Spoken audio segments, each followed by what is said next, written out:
बाबा खाटू श्याम जी की कथा। खाटू श्याम जी की कहानी महाभारत काल से संबंधित है। महाभारत महाकाव्य का एक प्रमुख पात्र था जिसका नाम बर्बरीक था, जो भीम का पोता अर्थात घटोत्कच का पुत्र था। बर्बरीक बचपन से ही बहुत वीर योद्धा था। उसने कई सारी युद्ध कलाएं अपनी माता से सीखी थी।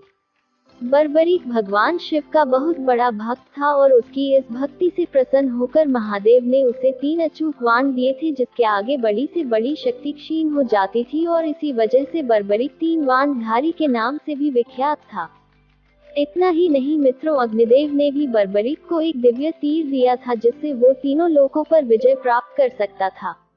जब बर्बरीक को एक ज्ञात हो गया कि पांडवों और कौरव के बीच युद्ध अटल है, तो उसके अंदर यह इच्छा उत्पन्न हुई कि वह महाभारत का पूरा युद्ध देखे और उसने अपनी मां को वचन दिया कि वो युद्ध में सहभागी होना चाहता है तथा वो उस पक्ष की ओर से युद्ध लड़ेगा जो हार के करीब होगी।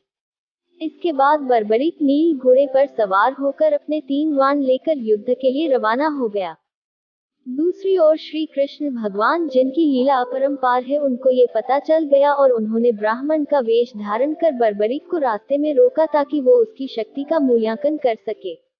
उन्होंने बर्बरीक को उकसाते हुए कहा कि बर्बरीक, ये बताओ तो सिर्फ 3 बाण के दम पर युद्ध कैसे लड़ोगे। बर्बरीक ने उत्तर देते हुए कहा कि उसका एक बाण ही दुश्मन की सेना के लिए पर्याप्त है और वो वापस अपने नरकिस में लौट आएगा। आगे अपनी बात को रखते हुए बर्बरीक ने श्री कृष्ण को बताया कि उसके पहले तीर से वो निशान बनाएगा जिसको उसे समाप्त करना है और उसके बाद तीसरा तीर छोड़ने पर उसके निशान वाले सभी चीजें नष्ट हो जाएगी। उसके बाद वह तीर वापस नरकिस में लौट आएगा। अगर वो दूसरे तीर का प्रयोग करेगा तो पहले तीर से जो भी निशान लगाए गए थे वो सभी चीजें सुरक्षित हो जाएंगी। कुल मिलाकर उसने ये बताया कि वह एक तीर से तबाही और एक तीर से सुरक्षा प्रदान करने में सक्षम है।